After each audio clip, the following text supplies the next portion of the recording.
So, we are almost done Harry Potter, and I know a lot of you guys aren't exactly where I am in the chapters, and that's totally fine. I think, some people are a little bit behind, missed a day here or there or whatever, and that's fine. But I wanted to put out there a poll on what we should read next, and when you guys would like to start it. I think it's a little bit more fun if most of the people who are reading with me can read or can follow along at least somewhat closely. So I'm going to put a poll out for anybody who is following along and reading with us of when you would like to start the next book, how often you would like me to read, and what book you would like to read. So I know, especially probably those of you who are following a little bit closely along and we're almost finished this Harry Potter book, I know that you probably want me to read the second Harry Potter book, but it's not one of the options. And the reason is, I think a lot of you guys are probably hooked on Harry Potter, and I think that's great. And I want you to go along and read that second Harry Potter book on your own. And I want us to read a different book, maybe a little bit of a more challenging book together as the next couple of weeks come through. Something that I tell my students all the time, I like to tell them kind of where we are in our curriculum, and I'll tell you that Harry Potter is not in the curriculum, and none of these 4 books that I'm going to put up as options are in the curriculum either. The reasoning for that is our curriculum is, it's really guided, and I think it's really, really difficult to follow or teach the curriculum that we're given when I'm not in the same room as you. So I'm going to veer off of it, and I also want to give you guys books and literature that you're going to be interested in, because we're learning virtually, and if you're not interested and invested in it, then you don't really have to do it. And I want you guys to want to do it, and I want you guys to want to read and to tune in and to have conversations with each other through these readings. So, we have 4 options. The first one was a book that I was going to read, or going to at least try to read, with my 4th graders this year, no matter what. And that is my favorite book in the whole wide world.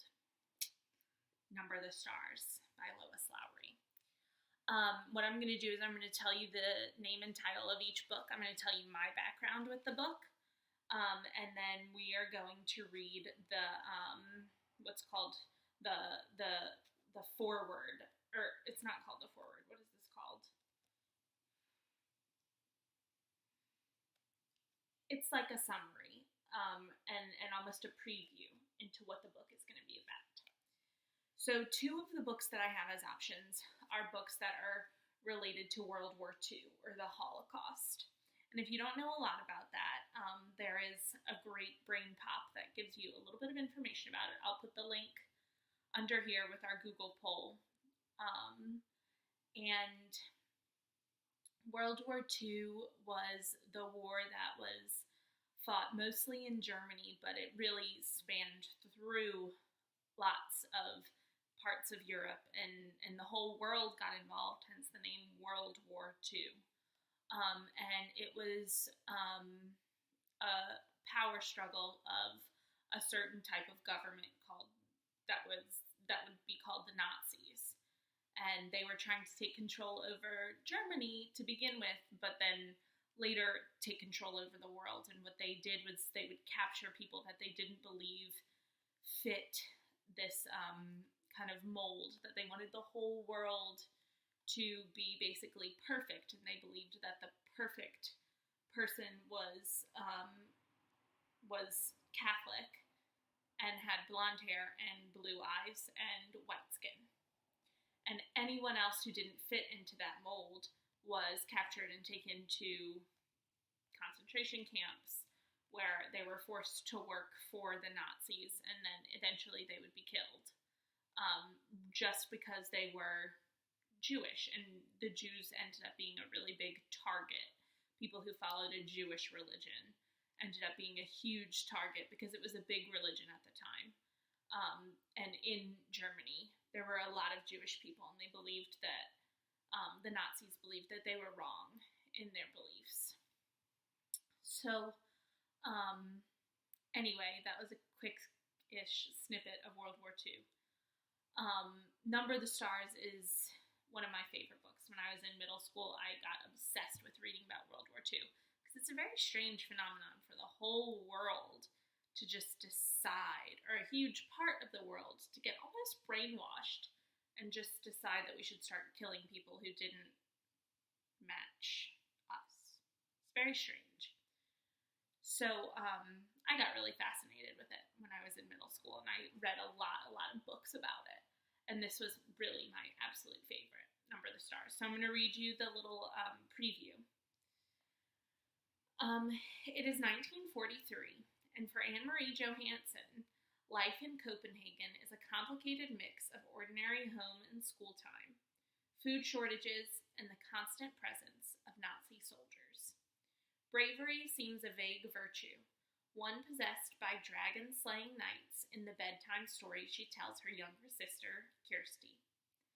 As the German troops begin their campaign to relocate all of the Jews of Denmark, the Johanssons take in Anne-Marie's best friend, Ellen Rosen, and pretend she is part of the family. The girls live like sisters until it becomes clear something more needs to be done to save Ellen, her family, and the Jews of Denmark.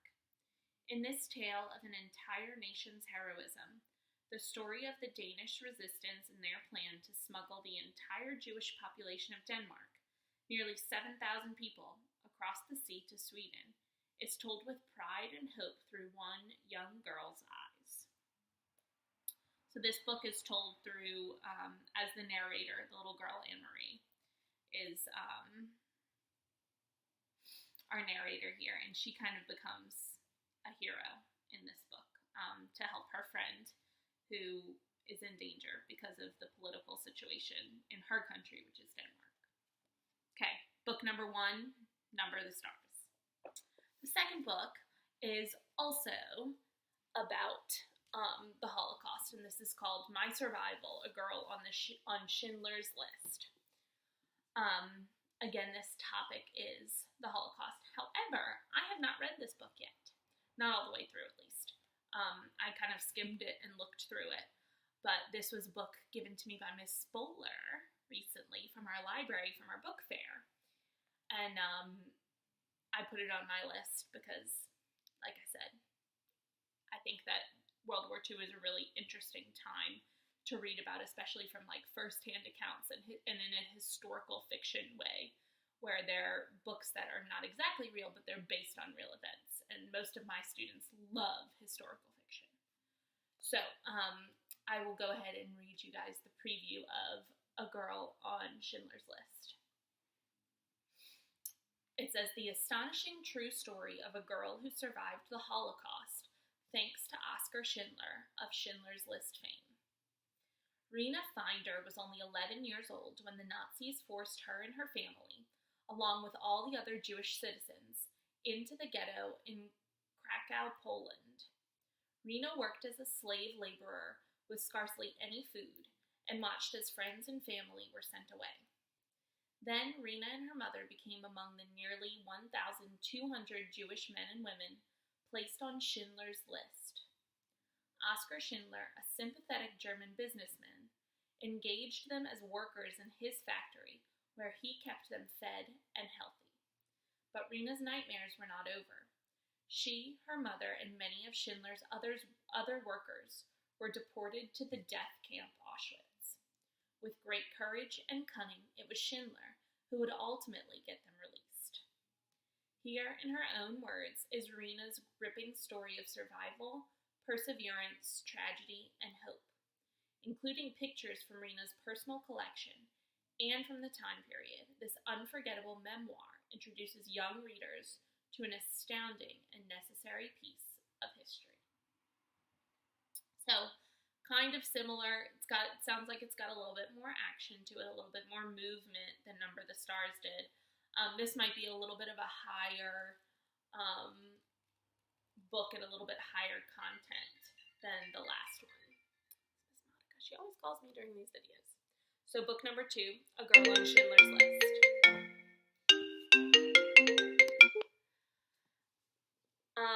The next book is one that you guys will probably recognize. Holes. This is a really well-known book. There is a movie to it. A lot of you guys have probably also seen the movie. This has nothing to do with World War II, has nothing to do with the Holocaust. This is a book about a boy who gets sent to this kind of working camp where he has to dig holes, and there's definitely a clear, there are some good characters in this book, some really good characters that we could describe. This book in particular, the one that I'm holding, doesn't have a preview on it, so I'm going to find it online and read that to you.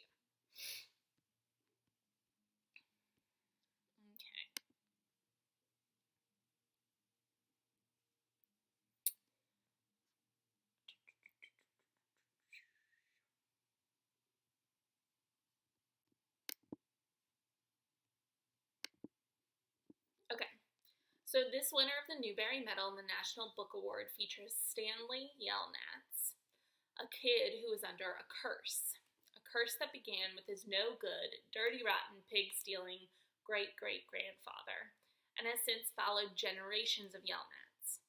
Now Stanley has been unjustly sent to a boys' detention center, Camp Green Lake, where the warden makes the boys build character by spending all day, every day, digging holes 5 feet wide and 5 feet deep. It doesn't take long for Stanley to realize there's more than character improvement going on at Camp Green Lake. The warden is looking for something. Stanley tries to dig up the truth in this inventive and darkly humorous tale of crime, punishment, and redemption. This book I have read. I do like it, or I wouldn't have offered to read it now. It's a good book. It is a little bit longer. It's a little bit higher. But it's very enticing. It's very interesting. And there are lots of twists at the end that make the storyline all come together. So this is really fun. So book number 3, Holes. Our last book is called The Boy on the Porch. And this is a very different book from the other 3. This is kind of a normal story. Almost. The author, Sharon Creech, is a very famous author, and she has a lot of books out there that have won many, many awards, and this is a kind of newer one of her books that is an interesting tale. So I will read this to you. One day, a young couple wakes to find a boy asleep on their porch. Unable to speak, the boy cannot explain his history. What kind of people would leave their child with strangers? All John and Marta know is that they have been chosen to care for this boy. As their connection to him grows, they embrace his exuberant spirit and talents. The 3 of them blossom into an unlikely family, but how long can their happiness last?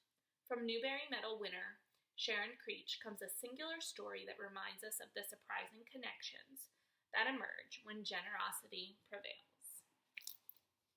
So, definitely a good, clear central message. This is another one that I have not read all the way through, only skimmed it. So we could kind of discover this one together, which is fun. Okay, so quick review. We have Number the Stars, book about the Holocaust and a girl, kind of a hero girl. My Survival, a girl on Schindler's List. Also about the Holocaust, a little bit more action maybe, a little bit more danger. Another book about a young girl during the Holocaust. Then we have Holes, book about a boy who goes to a detention center, discovers some secrets, has some family secrets, stuff like that. And The Boy on the Porch, a little bit more normal, we could say, but good message, good theme there. Okay, so these are 4 books. Take the Google poll and tell me which one we should read next.